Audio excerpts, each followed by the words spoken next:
Hello, my name is Joanna Harmon, and I'm going to present information on effective reading instruction and organization in grades K through 3. To begin, I will discuss the science of reading, and basically, this is based on the work done by many researchers in different fields who came up with evidence about what are the two main concepts or ideas that teachers need to know in order to teach reading effectively. And the first is the simple view of reading model, and that's basically reading comprehension is the product of language, the words you know and know how to say, and decoding. So kids are basically learning that their language, their spoken language, is represented by written language. Then there's orthographic mapping, in which we want students to be skilled readers who are able to automatically identify words. They can see a word and it's accurate, it's quickly known when they see it. So for instance, if you see this picture of this chair and the word chair, as a skilled reader, your mind will automatically process the word chair before you do the picture. So that's our goal, is to get them to process these words automatically. And through that processing, they know the words by their sound, the phonology, and how they're spelled, the orthography. Why is it important to know this? Well, basically, research has proven that while speaking comes naturally, reading is not something that you can learn on your own. It is something that does need to be explicitly taught.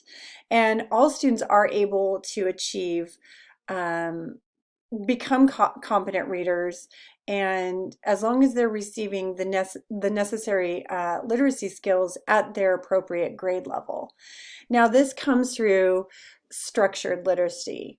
Now, structured literacy is systematic, intensive, multimodal, and explicit instruction that needs to be provided to students. It's not effective, however, if you don't have instructors who are well informed. They are providing quality instruction. Within this quality instruction, there need to be 5 essential elements of reading instruction.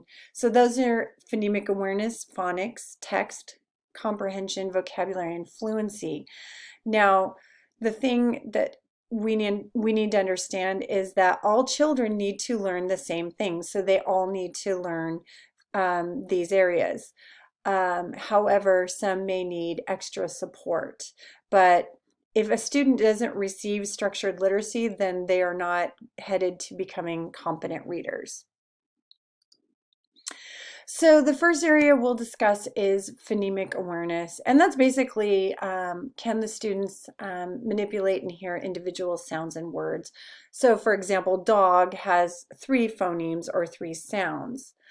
Some of the instructional strategies for teaching phonemic awareness include modeling. This is really important that this is done consistently by teachers, and also can be done with students, other students as well. So just engaging students on a consistent basis in phonemic awareness activities being modeled by the teacher. Also making the phonemes memorable. So this can be done through illustrations and gestures. If you see in this example, there are pictures. The phonics letters that we have in our classrooms help with that, such as if you had a snake picture with an S around it, the students learn to identify that picture with that sound.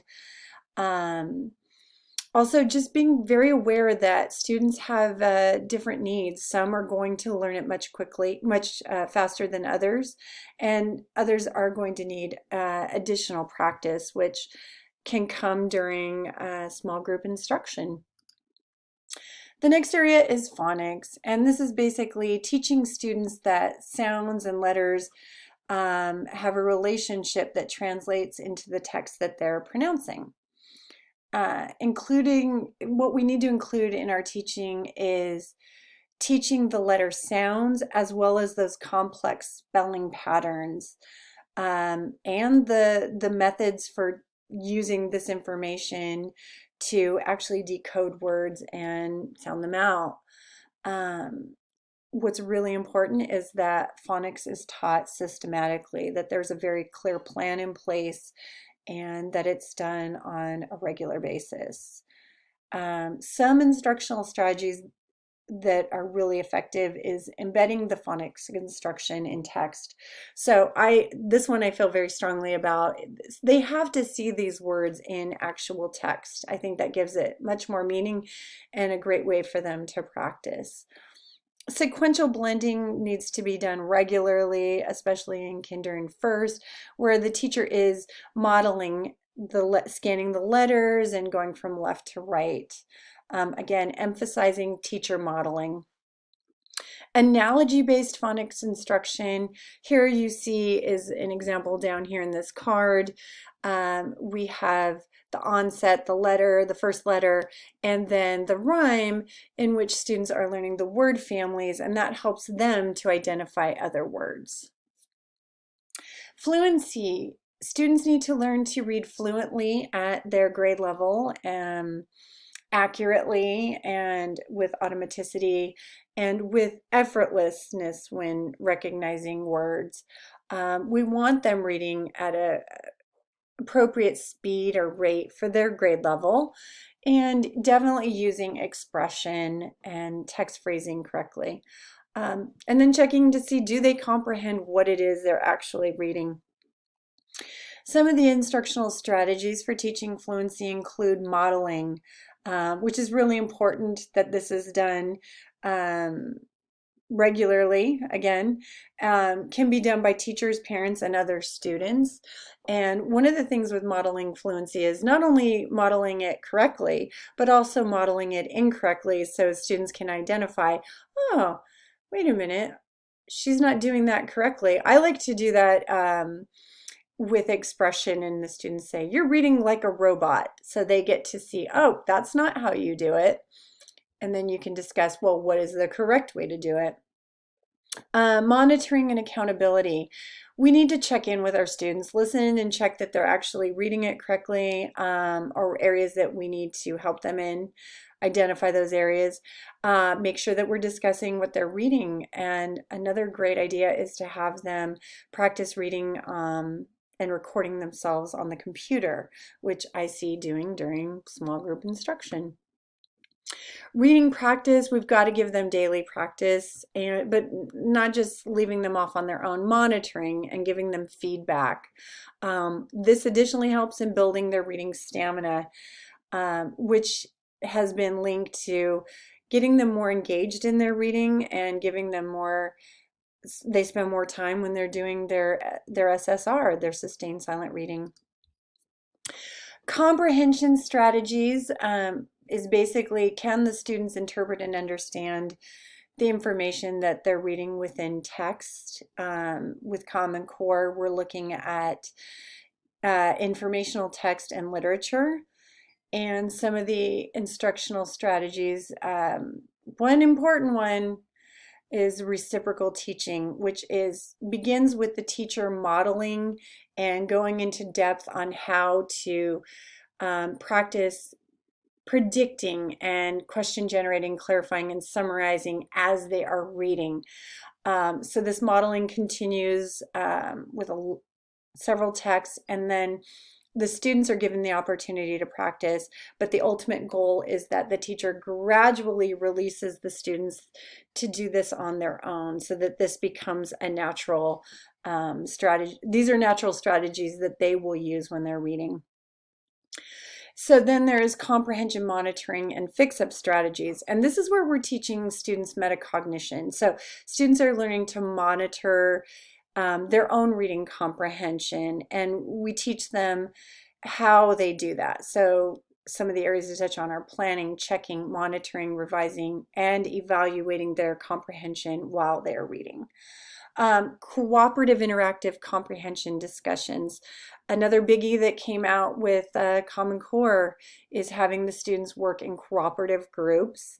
They found that this is a highly effective method for teaching reading comprehension, and I put down the 5Ls, which is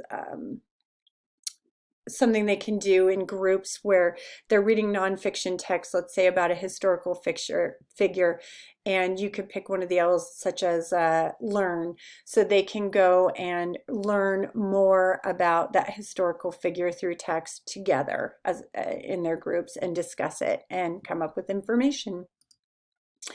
Vocabulary. Vocabulary is you're teaching the word meanings and word recognition. It's important that teachers know there are 4 types of vocabulary: listening, reading, writing, and speaking. Listening has the most, and writing has the fewest words. The instructional strategies that you can do with teaching vocabulary is very important, teaching them about multiple meaning words so that they're learning that how to use word meanings as determined by the context. So students learn the definitions of a word, and then they can look at various texts and be able to identify which meaning is being used in that text. For example, bark. A dog could be barking, or it could be the bark on a tree. So being able to identify which one they're reading about. Fun activities and games are great ways to keep students engaged and help them learn. Word sorts, where students can discuss and group the words. In 2nd grade, we do a lot of that with suffixes and prefixes. A closed word sort, students are given categories to sort the words. And I like the open word sort because students are able to group words how they feel they're related. So makes it a little more student-centered, and they can get these words from the word wall. That's an idea. The chat, clap, write, introducing new words, I have not done with my students, but I'm going to do that. Basically, you give them a word, and then they say the word, and then they get to chant the word and write the word. And there's just so many extension activities you could do with this, and I think it's really engaging and makes it a lot more fun than just writing down the definition. So how are we to attend to all of these areas? Well, there is the 5-block reading writing essential model. It's an organizational framework, and it's very effective and manageable for scheduling. So basically you touch on all the areas: writing, fluency, comprehension, word work, and then small group differentiated instruction. The first 4 groups are given 30 minutes on a daily basis. Writing and comprehension and word work are all done whole group, and then any areas you need to continue to work on can be done in small group. Fluency can be whole group or small group or paired, but it's really a nice model and gives you a good idea of how to have that structured literacy. So how does this 5-block organizational framework support the science of reading?